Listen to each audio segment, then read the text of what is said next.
All right, and thank you for coming in to SanDiego.Fútbol. We're going to go ahead and get started with a stellar interview, probably one of the most anticipated interviews since we've Oh started, yeah. since San Diego Wave has started. We have the pleasure and the privilege to welcome onto the show head coach for your San Diego Wave, Coach of the Year, nominated twice, won it once. Perhaps this might be the third time, and an eventual win. Here is the fantastic Casey Stoney. Casey, welcome on to SanDiego.Fútbol. How are you? I'm good. Thanks for having me.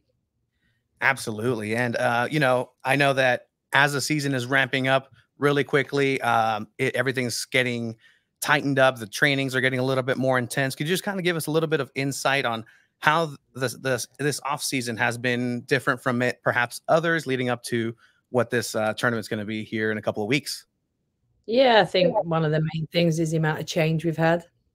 The exits that we've had and the incomings. Luckily, Hannah Lundqvist landed yesterday and was in today, so a little bit later than we would have liked. But that is what it is when it comes to visas. We're still waiting for Kate and Torpley to arrive, based around visas. But bringing in Savannah McCaskill is a big one for us. I think her ability to play between lines and her competitiveness and game understanding is going to be a big add to us. Obviously, we lost Rachel Hill in the expansion draft, which we didn't want, but it happened. And then obviously we lost Kaylee Reel as well as part of that process. A couple of players who, have contributed massively to our squad who we didn't want to lose. And then, unfortunately, Taylor Korniak, decided that she wanted a move. She didn't want to compete in certain areas and positions, and she wanted a move based on that. Unfortunately, we didn't anticipate losing her, but I don't want to keep a player that A, doesn't want to compete, or B, that is not happy to be here. I want players that want to be here. So that was one we couldn't avoid. But I'm really pleased with the work we've done in pre-season. We've had some decent games. I thought our performance against Portland, we probably should have been 3 or 4 0 up at halftime. And albeit we had 9 away, and we've still got quite a few away in the Gold Cup. So that comes with its own challenges, trying to build relationships and build things on the pitch with that many players on international duty. But Emily Van Eggeman's back now. Hannah's in now. Kira's back. So we can start to work with those players again. Absolutely love that. And obviously the players may be new, they may be experienced, but it's going to be a new group altogether. Some of these players haven't played together perhaps ever, or some have and are kind of rekindling that chemistry. But as far as you, Casey, how has this offseason been, and what areas of focus have you had coming into the season as a manager? We've done a big piece of work as a technical team about the evolution of our game model and how we want to play and the identity we want to play to. Obviously, we brought in new players. Maya Jones coming in, Kennedy Wesley coming in, Elise Bennett coming in. So it was a perfect time, really, with the amount of change of players to evolve the way we want to play. We want to have a little bit more ball retention. We still want to play between lines. We still want to create chances. But we want to make sure that we can control games a little bit more than we have done. We've still been a possession team. I think we want to control games a little bit more and create better goal scoring opportunities. So it's a big piece of work we've done, evolution with the players and understanding of the areas of the pitch that we want to attack and how we want to do that. So it's been exciting. I think it's been something that we've wanted to do for a couple of years. I think with the change in the players, we've been able to do that. Yeah. And how did you like the Coachella Invitational, right? It was a chance to showcase these new players. So how do you like that experience and seeing them on the field? Well, I loved it. Number one, we didn't have to get on a plane, which I think was great because there's so much travel in this league. But we got to be together for 5 or 6 days as a team, which is huge in terms of building that togetherness, building relationships off the pitch, and then be able to play 2 very different teams, getting the experience of Bay. We had no idea how they were going to play and what philosophy they were and identity they were going to play to. So that was a really good experience for us. And then to play Portland as well, who again are missing players. We are very aware of that, and controlled the game completely, albeit we lost. I was more pleased with the second game, to be honest, with the performance and the way we controlled the game than I was with the first game. But it was good to get those minutes in the bank, expose new players, also looking at players in different positions and seeing actually where can we get the very, very best out of them. So, yeah, I think there's some exciting players that we've added to our roster. And some of the reports that we got from Coachella was that, there are just a couple of vans where all the players kind of cram into, and it's just that very rudimentary, just that throwback style of tournaments. What's that like, kind of going back to the roots in a way, and that team building experience with the squad as a whole? Yeah, it was great. We hired some minivans, kind of 15 players per van. You get to know some of them have got different playlists. At least Bennett got on mine, and her playlist was interesting. So, yeah, I think it's good. It kind of brings you a little bit more back down to earth, a little bit, that togetherness, and making sure we didn't have a day off whilst we were there. We trained and played every day. So we got to build those connections. Players got to go for dinner by themselves and build relationships and work on that. And we had some fun. I think that's really important in a team environment. Yeah, so you bring up Elise Bennett, right? We just want to ask, we kind of heard that she's being very physical. She's taking a kind of like a leadership position already. What else can you tell us about it, Elise Bennett, and how excited are you to have her now? Yeah, she's a lively character. She's definitely brought a big voice into our locker room. She's super competitive. She's a big character. She's physical. I'd like her to use her physicality a little bit more because she's such a big presence and she's got pace and power. We've played her in the 9. We've played her out wide. I think she can do both positions, and we're just working with her on, when and where to support the play, how she can get herself in the box. She's very good in the air as well. So, it's a different profile of a forward that we haven't had before. And another part of this team that's coming in, it's very interesting. I actually spoke to Sierra Engie about this. I spoke to Caruso about it. It's the Stanford DNA. Is this something that you're particularly liking about what's happening over at Stanford? Obviously, Naomi Girma. You have a couple players who are enjoying playing with different generations of Stanford. What's that decision-making process, or is it just happenstance at this point? I think some of it's just happened. Naomi was the best player in the draft, and I was adamant we were going to go and take her. Sierra's a local player as well, so she came in and trained with us. And I have a comfortability when I've seen a player train in our environment with our first team players as a college player. I know they can cope. And Kennedy's got a very high ceiling. And I do think there's an IQ at Stanford. Obviously, they're bright students. I think they understand the game. And Kennedy's been, she surprised me a little bit, if I'm honest, in preseason. I knew she was good. I think her ceiling is a lot higher, and I'm going to continue to push that. And, Kira was another one who came in and trained with us. So it was kind of chance, really. Came in and trained with us last year. I liked her when she played for Ireland against the US. I was like, she's given the centre-backs a really tough game. And then she came in and trained with us, loved the character, loved what she was about, loved the positivity and her hard work. And also she contributed to our second half of the season success last year. So some of it's by chance. Some of it's, planned. Yeah, and just recently we went up to LA to watch the U.S. women's national team, talk to Morgan after, and she spoke very highly of the young talents and players here in the U.S. What type of leader do you see her as a team? Do you have those conversations with her? Is there a specific type of leadership role that you want her to take in this next season? I think with Alex, she's the ultimate pro, and she just leads in that way. She understands what it is to be a professional, how to look after her body. That comes from arriving at the right times, the pre-activation, the detail she goes into to make sure that she's physically prepared for the game.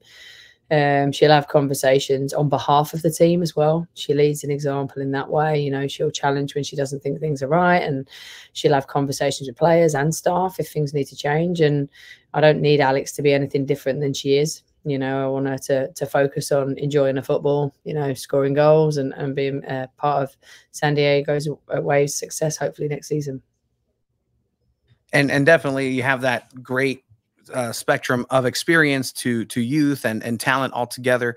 In these 3 years, have you seen a development in that talent that's coming in? Obviously from the times in either just every iteration of soccer, there's been a specialization of it almost. Has that grown exponentially where you have somebody like Melanie Barcenas on one side, and then you have the experience of, again, Alex Morgan and a lot of these other players on the squad?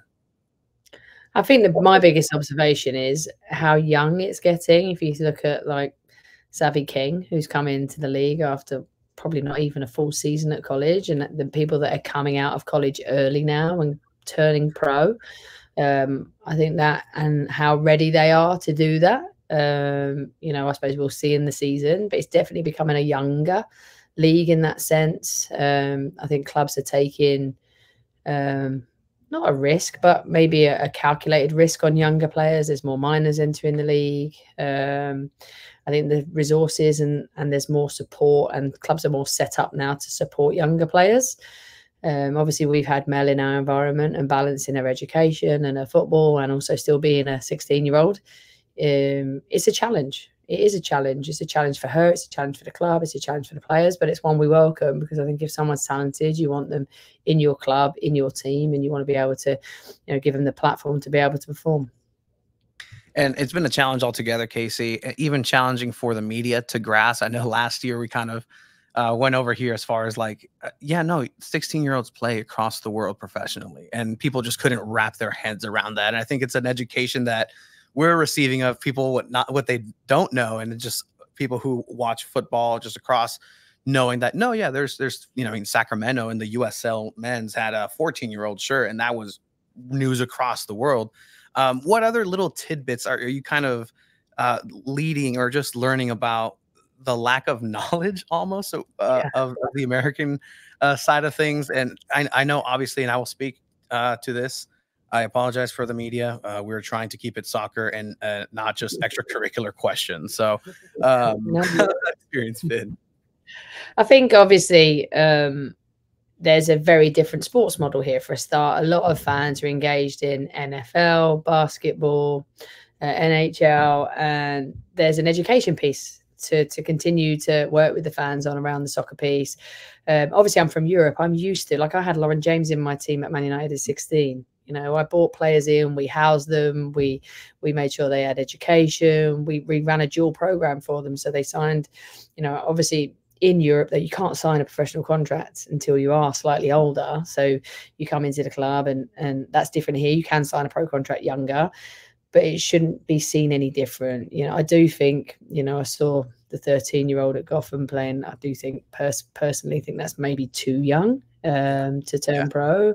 But I think 15, 16, but especially for Mel, she didn't have to move away from home. She lives local. She's got a support network here. She just hopped across the fence, basically, and started training with us. She also had 6 or 7 months in our environment minimum before she turned pro. And she wasn't going to turn pro if we didn't think she was ready. It wasn't a case of, we're just going to do this because she's talented. We're going to do it because it's right, and she's ready to do it, and everything around her is set up to support her. If we weren't set up to do that, we wouldn't have done it as a club. I wouldn't have, promoted it as a head coach. We're still continuing to look at younger players as well. But like you say, in Europe, it's normal. It's normal that players leave home at a young age and they go and live at the club that they're going to be, training and playing for. And the clubs are set up to provide for those young players. I think the big thing here is the kind of, there's not necessarily a pyramid. We have a football pyramid and we have promotion and relegation. And at Manchester United, I linked with Sheffield United, who were in the Championship once we got promoted, so that we could send players that maybe weren't quite ready for top flight football. They could still train with us, but they could play for the flight below. So they weren't missing minutes and playing time. Playing time is a big thing. And it's how we manage that gap between NWSL, when it is crazy, fast, transitional, which we're trying to change, and the young players' development, and how we can have a games program alongside the games program that we're playing, so that it supports those players in their development, and also the players that aren't getting regular minutes every week. I want Casey to lead this league and this nation, just soccer-wise, altogether. 100%. This, as a Mexican fan too, like the U.S. needs Casey Stoney in these positions. I do want to ask, you have young talent, right? You have Jaden Shaw, who just got named best 11 of the group stage for the Gold Cup, and you have Mel B in the team. So do you see them as the future of this team? Do you see them as the top players that this team needs to make sure they stay until they're older in their career, forever? Yeah, absolutely. Jaden Shaw's an exceptional talent. She's special, really special, and she's going to continue to grow. And we want her here for many, many years to come. You don't want to let talent like that walk out your door at any point. You've got to do everything you can to try and keep them. Obviously, Mel's continuing to grow and develop. The difference probably between Jaden and Mel is the physical side. Mel needs to keep maturing in her body and her training history and how she can, physically develop. But yeah, they are absolutely the future of the club, along with Naomi Gurma, along with Kaylin Sheridan, who's a little bit older, can play a lot longer as a goalkeeper. Those types of players that, we've given long contracts to, there's a reason. It's because we want to build the team. We want to make sure that they're here for the foreseeable, because they're some of the best players in the world. Absolutely. Goalkeepers can play a lot longer. He still thinks he can go pro. So no, I do not. I tried. It was a car wreck. Keep the dream alive. Always. I do want to ask about the league. Obviously, it's not perfect and it has things that can improve for sure, but the league is growing and there's teams coming in and it's going to be expanding. And that's something that we've seen here in the US where they just want to keep adding teams into the league. Do you see the NWSL as potentially, or if not there yet, that's the best league in the world so far? It's the most competitive league in the world. That's fact. You know, there's not many team leagues in the world that go down to the last day, and I think 9, 10 teams could qualify for playoffs. It's the most competitive. You start the season, you don't know who's going to finish first at the end. You really don't. You know, Gotham, what they were able to do, finishing bottom, and then, you know, I think they finished 6th in the league and then winning the championship. So anyone can beat anyone. It's the most competitive. You cannot have a day off as a player. You don't have any big score lines, which I think is a huge part of the league. Yeah, it's had its complications, but you look at the crowds that we get, you look at the shirt sales that we had the other day, and the amount of love from the fan base, and you know how supported the team is. Like, I do think this league has so much potential to be the best league in the world. It's just got to continue to grow. It has to evolve in regards to its governance of like free agency and salary cap, and allowing teams to be able to compete. Because if you want the best player in the world, you want the best players in the world here, you need to get rid of trades. You need to make sure that players have stability in their contracts. You have to give them reasons to want to be attracted to this league, like the fan bases, the crowds. You know, finances obviously are important as well as, you know, the resources that you can provide. And I think we're in a position now where this is continuing to grow. Every club is getting better. I think if you open up free agency, it makes sure every club has to be better, because then players have choice. They're not restricted to their club because their rights are held there. It means that I as a head coach, have to be the best I can be. We as a club have to provide the players the best resources we can, because otherwise at the end of the contract, if you haven't done your job and your due diligence, they can leave. Whereas you want to be a club that's the best and players want to stay. So I think by opening up, you know, free agency, it only makes everybody, you know, in the NWSL better. These are all the best, most fantastic answers we've been receiving from any soccer person involved. They're thoughtful, and there's a key understanding of the actual game, because you are coming from essentially the Fertile Crescent of football in a way, and you're coming over here. Is that really? I feel that passion coming through. Is that what was the impetus to stay here in San Diego and extend, and really kind of see that future of what is possible and that platform that's already set here, as well as, you know, you get to live in San Diego as well? Yeah, I think obviously when I first took the job, I came with the thought of like trying to make a difference in some way, because obviously I'd heard and read a lot of things, and also the players' experiences of coaching and what it had been like. I wanted to give them a different experience. I wanted to work in a club that was going to be empowering, inspiring, and also put the players at the center and the forefront of every decision we make, and make sure that player care was, you know, first and foremost what we were looking at. And that was one of the big drivers of staying. Is I still think there's so much more to achieve with this club. First and foremost, it's about the advert we put out on the field to make sure the fans keep wanting to be part of it and keep coming back. And then it's about how I can make sure that I bring the education that I've got from the multiple clubs that I've played for and different environments that I've worked in, that I can continue to try and support the league in improving and making sure that we are working towards a better game for all. And that's about the players. Without the players, you know, we don't have an entertaining game. So it's about making sure that we support them, we give them what they need. But I'm also a realist. You know, I do think I don't think a salary cap is that bad. I think as long as it's reasonable and you can compete with Europe, because we also don't want to blow the game up so it's not sustainable. You know, some of these clubs are paying wages now that are way beyond what they're bringing in revenue wise. So I do think there's a rationale behind the salary cap. I wish that, you know, it was maybe a worldwide thing, but also the players get what they deserve in their wages. You just increase it, you know, as and when it's appropriate. Absolutely. And it's that growth that's coming. And, you know, I was in researching this, there was questions of like, how are we going to attack this? Like, are we going to just talk X's and O's or whatever? But there was some research that went into this, Casey. And in that, it kind of came across the Channel 4 piece where it featured you and your father's journey across football. How has that relationship been with your own family and football here as it's growing? I saw across social media that there might even be a goalkeeper amongst the mix. How is that growth with you? Firstly, that's one of the biggest challenges I think youth players have is parents. I'd say the best thing my mum and dad ever did for me was leave me alone and just let me play and just support me, you know, pick me up when things went wrong and not coach me in the car on the way home and not yell at me whilst I'm on the pitch. Because I've got to be candid, I stand on the sideline and I hear parents shouting. I'm like, you haven't got a clue what you're talking about. Like this poor kid you're yelling at, you know, it's a hard one for me to sometimes, and I don't say a word. I don't coach my kids. My kids don't even want me to coach them. I try. I'm like, you do realize I'm probably the most experienced and qualified person to help you. But because I'm mum, I don't want to hear you. I don't want to listen to you, mum. And I'm like, right, okay, I'll just drop little bits in and hopefully you'll take it. Yeah, we was out in the garden, I think last night and the night before, all of them goalkeeper gloves on, thanks to Kaylin sending them all gloves. And yeah, so yeah, they're all playing, they're all in youth soccer here. It definitely is different than England. Obviously, the pay-to-play model that is here and how expensive it is.